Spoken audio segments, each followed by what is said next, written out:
Қайырлы күн достар, қалайсыздар? Қазір біз өте дәмді, жұмсақ булочки дайындайтын боламыз. Бізге керекті заттар: сүт, сары май ерітілген, 100 грамм шекер, 1 жұмыртқа, ашытқымыз, яғни дрожжымыз, қаймақ қосатын боламыз. Қазір менде үйде ашыған сүтім бар еді. Мен оны тастамаймын, сап болмас үшін. Сонда да өте дәмді, жұмсақ булочки шығатын болады.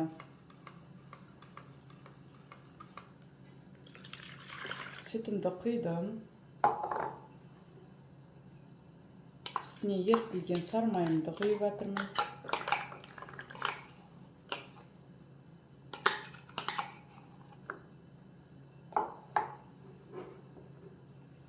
Және де шекерімді салатын боламын. Тұзымды салдым. Тұзым 1 чайна ложкаға жетпейді шай қасыққа. Және де жұмыртқамды жарып салып жатырмын.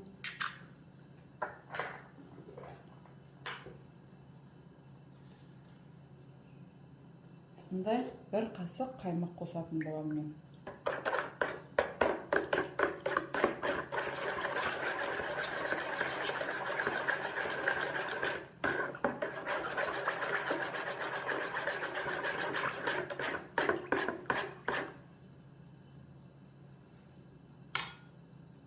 Bir шай қасық дрожжымызды қосамыз.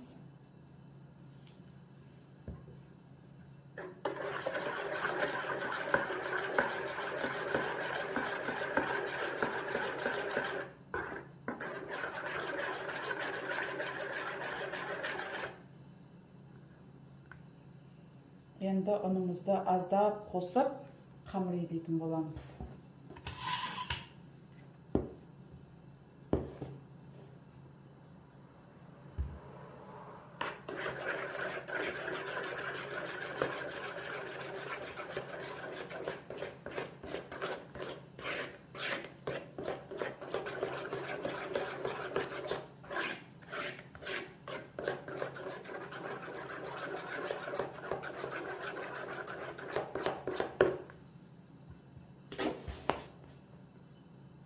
Бірден онда көп қосып жіберуге болмайды.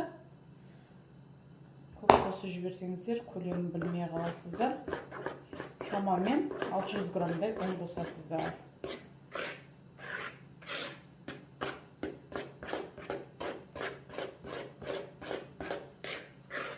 Мен басында осында қасықпен, лопаткамен араластырып аламын. Кейін барып қолмен араластырамын, уже қойыланған уақытта барып.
Міне қыздар, біздің қамырымыз дайын болды.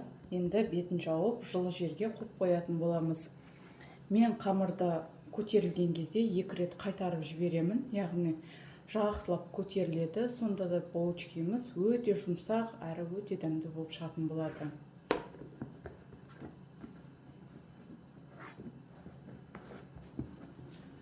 Қыздар, біздің қамырымыз ашып дайын болды. Енді осы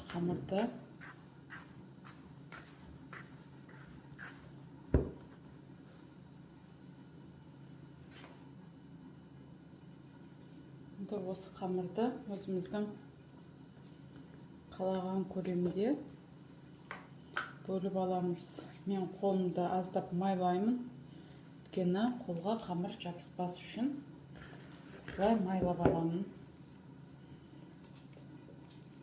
Бірдей болсын десеңіздер, таразыға тартып өлшеп алсаңыздар болады. Қазір мынау 64 грамм болып тұр. Бәрін біркелкі болу үшін 60 граммнан асақта болады екен. 50 грамм болып тұр.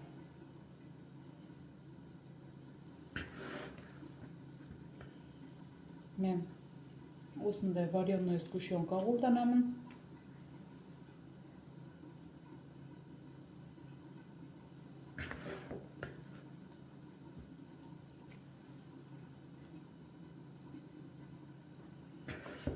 Қалғанын көз мөлшерімен кесіп ала берсек болады үзіп.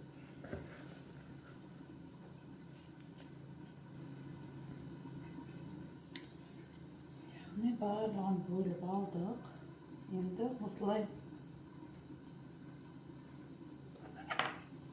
жайып сгущенкамыз салып шықсақ болады.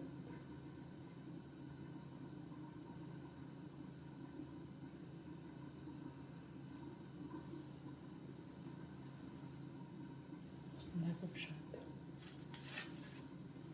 Міндетті түрде мен булочкиді расстойкаға қоямын, яғни көтерілуге қойып қоямын. Сонда булочкамыз жақсы көтеріліп жұмсақ болып шығады.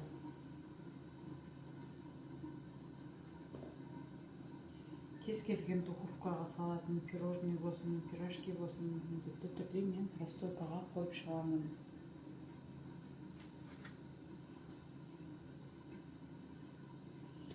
Және де сіздерге тағы бүгудің бір түрін көрсетейін.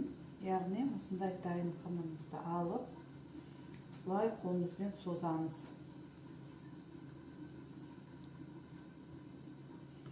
Созып алып, бір-бірімен айқастырып шығамыз. Бұл ең оңай бүгудің түрі. Өте әдемі болып шығады. Міне қыздар, біздің булочкамыз уже дайын болды, барлығын жасап болдым. Енді қазір 15-20 минут көтерілуге қоямын, яғни расстойкаға қоямын. Қыздар, біздің булочкамыз көтерілді жақсылап. Енді жұмыртқасын жағып, бетіне осыны крошкамызды сеуіп, қызып тұрған пешікте пісіріп алатын боламыз.